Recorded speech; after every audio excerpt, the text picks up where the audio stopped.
Papo Jr. up in here, ladies and gentlemen. Welcome to the Ring Out Podcast channel. I am your host, Papo Jr. I just said that already, but it's all good though. Why AEW fans are turning on the company? I made a video about 2 weeks ago or 3 weeks ago. Wanted to give AEW another chance in 2025. And I did my first review, the aftermath, last week on AEW Dynamite. I was supposed to do another aftermath for this week's Dynamite. Maximum Collision or whatever. Maximum Carnage, my bad. Fuck that. I ain't doing that shit no more, bro. I'm gonna do a video, me explaining why I'm not doing this shit again until they really get this shit together, because it's a waste of my fucking time.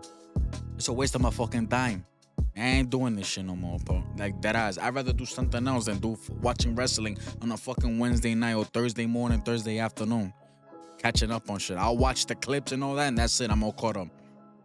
I listen to other podcasters telling me what is going on, and that's it. People are not gonna hate on the fucking company just to fucking hate because it's the cool thing to do. Nah. It isn't the cool thing to do, bro. It may look like it, but it's not. We wanted to fucking be great. I was a day one-ish type of guy. 2019 AEW. Double or Nothing 2019. Ring of Honor fucking pay-per-view. Fucking, what is it, 2018? That summer? Yeah, bro, I'm an OG in AEW, bro.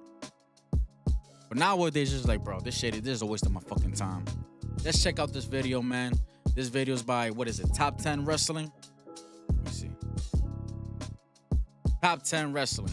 Ladies and gentlemen, appreciate y'all. And let's get it. The AEW main event and world title scene is just in turmoil right now. The most diehard AEW fans are turning Look at this shit. Look at this shit, bro. I saw the tweet on this on them promoting this match for tomorrow night. Bro. So many negative fucking comments, bro. So many. The negative comments outweighed the positives, bro. And there were a lot of AEW fans that I saw, the sickos. I saw a lot of sickos there. Now you could tell who's who. They were like, yo, can we not do this? Can we change this? Can we not? This is too much. What is going on? They're not gonna change it. If AEW, if Tony Khan's not gonna listen to the sickos, it's over, bro. It's over. I heard Scott D'Amore was backstage. Let's see what happens, bro. But they need a fucking mega fucking change, bro, because this shit ain't in. They got a talented ass roster, bro, and they putting out shit fucking television, bro. And you see that cocksucker up here, Chris fucking Jericho, bro, he gotta get the fuck out of here, bro. You gotta go. You gotta go. Retire, bro. We don't fucking miss you. I don't give a shit, bro. Stop it. We done with your ass, bro. You corny as hell, cuz. That ass. AEW's booking and this current Death Riders angle and Jon Moxley world title run just aren't working and are being completely rejected by the fans, as the AEW world title picture is maybe in the worst place it's ever been in. So we're going to talk about all that and more in today's video as we talk about AEW's biggest problem right now and how it's killing the identity of the company. Let's go. Fucking sad, man. At AEW All Out 2024, after Bryan Danielson successfully defended his AEW World title against Jack Perry, his Blackpool Combat Club mates as well as Pac and Marina Shafir would turn on Bryan Danielson and attack him, as Jon Moxley choked out Bryan Danielson with a plastic bag, cementing the heel turn for a new offshoot group called the Death Riders. Following this, they'd continue to attack Danielson and essentially stated their goal was to take over AEW in the 10 millionth company takeover storyline in AEW history, something like that. And he even remarks that what's going on is bigger than AEW, and there was even speculation that there was a higher power controlling them, with Shane McMahon being speculated to be that name. But lo and behold, it literally... Bro, we're in January, bro. Middle of January, still no Shane, bro. Who is fucking still waiting for that reveal? People were on it for a while. I was on it for a while. I gave it like 3 weeks. I think it was a certain episode of Dynamite that I thought he was going to be there. He never showed up. Probably was the Halloween episode. I don't know. But fucking A. Fucking embarrassing, bro. She never meant anything, and that never amounted. And Danielson's next title defense was set to be against Darby Allin at Grand Slam, who, as far as I'm aware, was the original plan for who was going to go over Bryan Danielson Darby and take the belt off of him. But plans were changed as Jon Moxley beat Darby Allin to take his world title shot away from him, making Moxley versus Danielson for the world title official for Wrestle Dream. And of course, in that Wrestle Dream match, Jon Moxley would come out on top and go over Bryan Danielson to win the AEW World title. So like I said, from what I know, the original plan was for Darby Allin to win the title next, but plans pivoted when Jon Moxley pitched the Death Rider story and Danielson was happy to drop the belt to Mox. At the time it happened, I was kind of disappointed as I thought Darby Allin was the correct person to take the belt off of Danielson, but I thought, hey, Moxley's been reliable as the world champion before and I like Moxley, so let's just see where this goes. And following this, the Death Riders declared war on the AEW roster and were constantly brawling and fighting with the roster members week to week. And the storyline started out promising, I guess. Moxley's first title defense against Orange Cassidy I thought was a decent, solid match. And as for the storyline itself, promising where? Because once they mentioned they get Orange Cassidy competing for the world, I can't. Orange Cassidy and World Championship in the same fucking sentence. That shit is fucking comedy, cuz. It's comedy.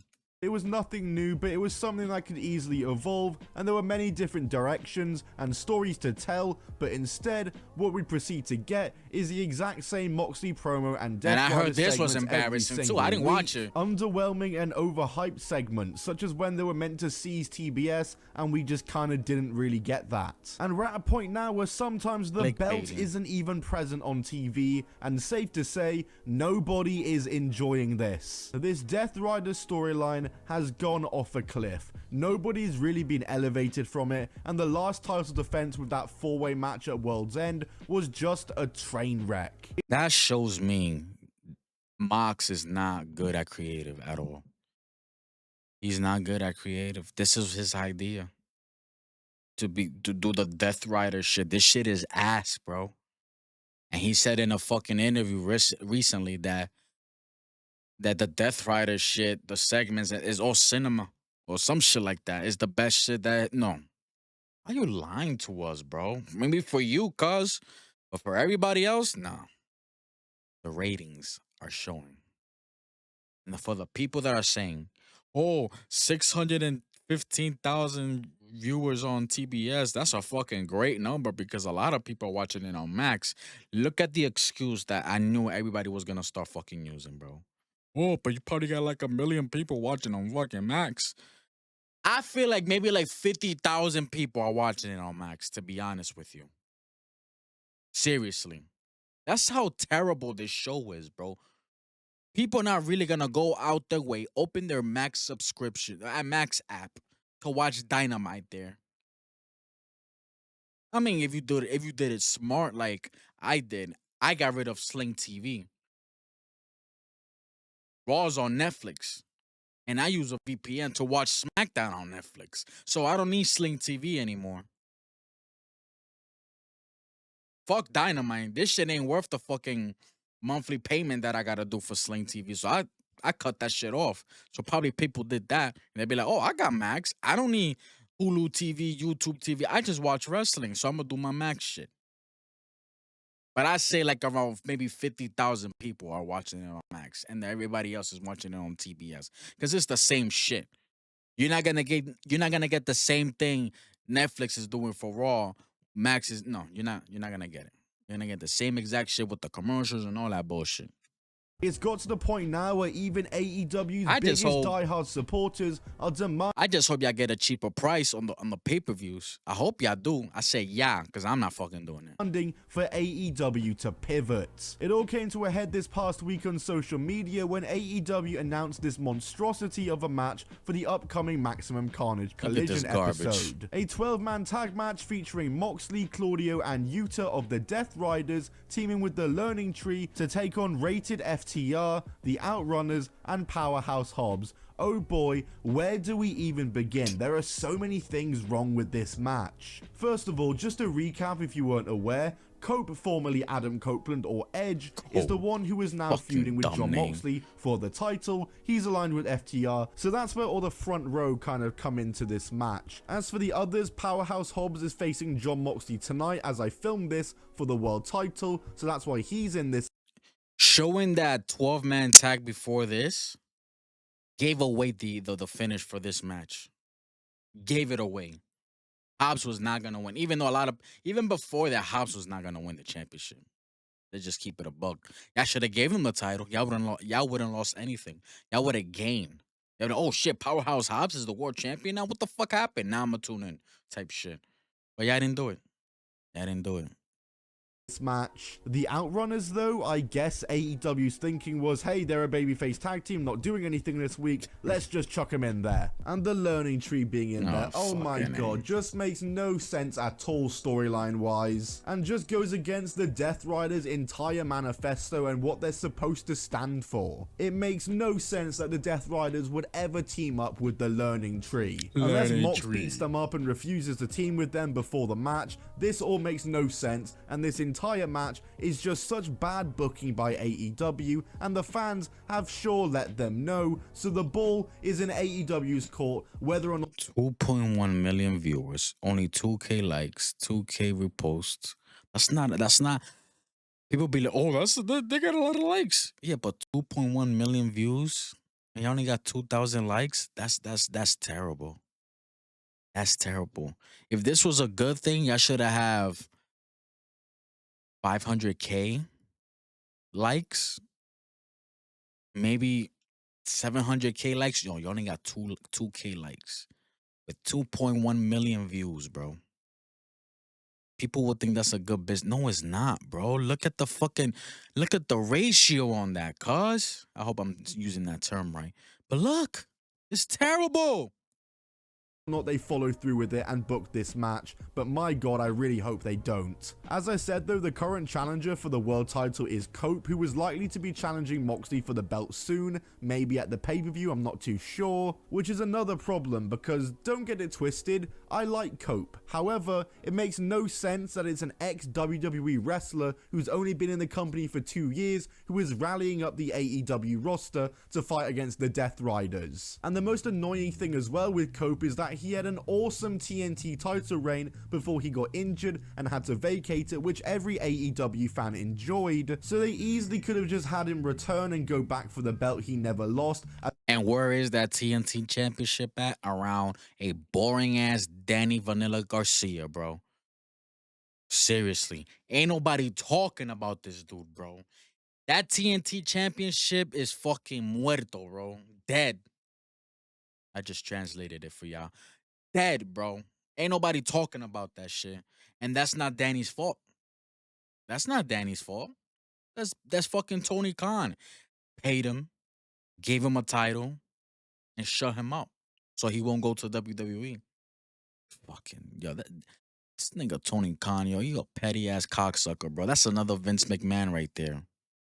And Vince will do probably a lot worse, but shit. Don't get me started with Ray Phoenix, bro.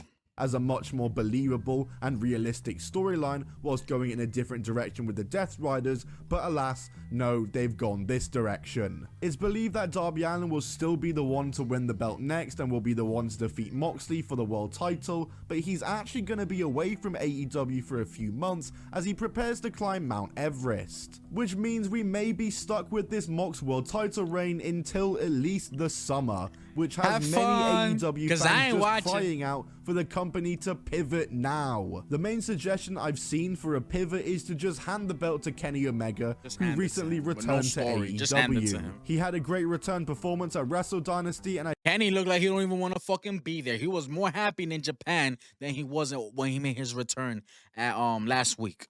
I didn't see the match from last night. 2 nights ago. It's Friday. 2 nights ago. But he gave me like, he don't want to be there, bro. He didn't sound excited at all. He was more alive at New Japan, bro. Wrestle Dynasty. I didn't watch that match, but I heard it was a fucking fantastic match. It's fucking Kenny Omega, bro. I think he kind of reminded people what the AEW world title scene used to be like. And I'd I honestly love be Kenny very Omega open when to he them was doing champion, this, bro. and I think that could be a very good idea. Lot of fun. However, it seems as though AEW's chosen direction for Kenny Omega is to be challenging Okada for the Continental title. And for the 5th most important title belt in the company. The 5th or some shit like that. The Continental title. Bro, it's not gonna feel the same, bro. Kenny versus Okada is not gonna feel the same, bro. It's not. It's not gonna feel like the New Japan. They're gonna have a good match. Now, Okada's boring to me. I don't give a fuck what anybody says. But back then, Wrestle Kingdom days, that was fun to watch, bro. That was fun to watch, those matches, bro. another Nowadays, suggestion it ain't I've the seen same, is bro. to just have Powerhouse Hobbs win the AEW World title tonight. He's an AEW homegrown guy, so it makes sense with the storyline, and there may be no better opportunity or situation than right now to do it. It would be a very big risk, and of course all these scenarios' success are dependent on AEW booking, but in this situation, I think anything is better than the current angle, so yeah, fuck it. Have Hobbs win the belt. Why not? Do I think AEW will do this though? No. Do I really think they'll book Hobbs to win the belt tonight? I heard they jumped him. I don't think so. I guess by the time a lot of you are seeing this, you'll have found out. Hopefully they did it and followed through, but I'm not expecting anything. I mean, the fact he's booked on that 12-man tag for Collision, I think is a bit of a dead giveaway. I always agreed that Darby was the right guy to beat Mox. In fact, I agreed that Darby was the right guy to beat Danielson, and now I really wish AEW stuck with that plan. It would have elevated an AEW homegrown star instantly, instead of subjecting AEW fans to whatever we've got for the last few months, and TV main events littered with 50-year-old ex-WWE guys. And that's kind of what I mean when I say that AEW is losing its identity, if they haven't already. AEW was meant to be the alternative, but just... Dude, look at the fans, bro. Look at these guys. Look at these fans. These are the dweebs that love this shit. That thing. I don't give a fuck how you feel, bro. Oh, they're just fans. Let them be. These are the fucking dweebs that love this shit and is fucking letting this shit rock, bro. That ass. Oh, I'm just happy to be there. It's the experience. This shit is garbage, bro. I went to Grand Slam, the first Grand Slam over here in Arthur Ashe in Queens, bro. That was a show. I got to see Kenny Omega versus Bryan Danielson. Their first match. I was there live, bro. I think I got video. I'm gonna put it up. Oh,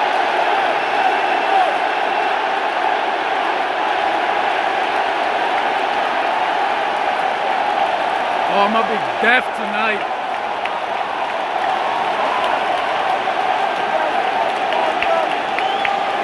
I was there live, bro. That was dope. Nowadays, get the fuck out of here. Don't even pay me for me to go over there. You don't waste my fucking time. I didn't even go to the Hammerstein. I wasn't interested.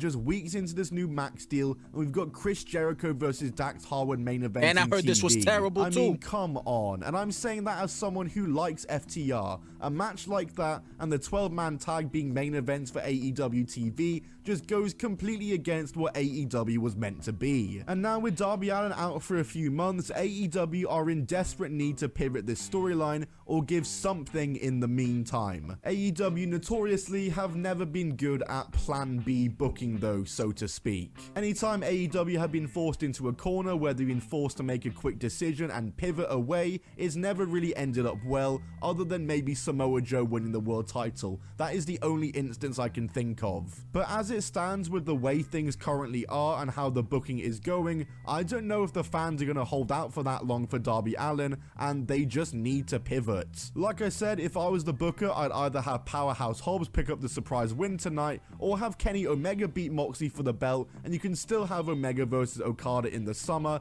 in a big unification match maybe, and you can retire that Continental belt. I've always said that AEW has too many men's singles belts, and either the International or Continental belt can get in the bin, so that— I don't even know who the fuck are the trios champions.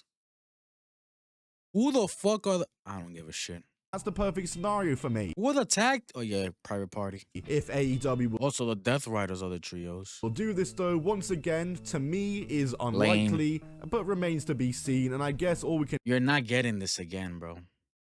You're not getting this again. It's not gonna feel the same, bro. Like I said, they're gonna have a good match because Kenny is the man when it comes to in-ring. Bro, you're not getting that spark anymore. Oh, I want to do that in AEW. It's not gonna be the same, bro. Not even close. It will be a good match, but no.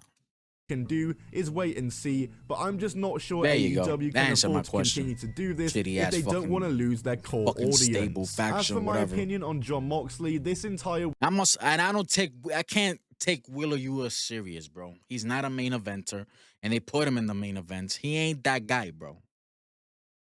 Nice try, but he ain't that guy. world title reign and run just kind of hurts Boring me, I can't ass lie. personality, Moxley has no always been one charisma. of my favorite guys in wrestling, even going back to when he was Dean Ambrose. He was always my favorite member of the Shield, but this world title reign has just not been it, and I feel as though Moxley is just nowhere near the wrestler he used to be in AEW, say just 2 years ago in 2022, or 3 years ago, sorry, I forgot we're in 2025 now. He just isn't the same, and I don't know if it's because he switched up his style, or I don't know what happened. I feel as though Jon Moxley needs to find that 2021 Jon Moxley once again. But that's going to be it for me and my thoughts on this. Ladies and gentlemen, that is the fucking end of the fucking video. Yeah, I already gave you my thoughts on it, bro. It's fucking sad. It's ridiculous. Motherfuckers don't care. Tony Khan doesn't give a shit. Like I said in my earlier, got the more. He was backstage, I heard, this past Wednesday. So I hope there's something going on there, you know. Maybe he can take control of creative, but at the same time, if they assign him as, head of creative, but still Tony Khan wants to fucking make decisions creatively, nothing's gonna change then. And then fucking Tony Khan might make him like, this is how you gotta do it like this, you gotta do it like that. And then if Scott D'Amore presents an idea or something, Tony Khan might turn it down and they're like, this should be the way, I want it like this. So he could be a scapegoat. He could be a fucking scapegoat. People blaming Scott D'Amore for the trash that people are still watching on AEW. And Tony Khan not take the blame. Oh, but Scott D'Amore, he's the head of creative, not me. Like, you know, they fucking billionaires, bro. Like, they don't give a shit, man. But one day, the universe, it works in mysterious ways. They'll fucking come back and haunt them. All these fuck ups they doing, bro. And what they doing to Ray Phoenix, bro, is some fucked up shit. At least let the dude make some fucking money on the AEW shop. No, they took all his merchandise out. Because Penta got his merch on WWE.com. And he's killing it. Great debut on Raw. And Tony Khan wants to be like, bro, this is your fault. This is fucking your fault, bro. Malachi's almost gone too. He's saying that he's gonna potentially retire, which is, I find that shit cap. That's just cap, bro. Ladies and gentlemen, Papo Jr., this is the Ring Out Podcast. Appreciate you. If you made it this far, hit the like, hit the subscribe button. I'm looking for some day one-ish people. Trying to build that community here. Appreciate you. You made it this far. And yeah. See you next time.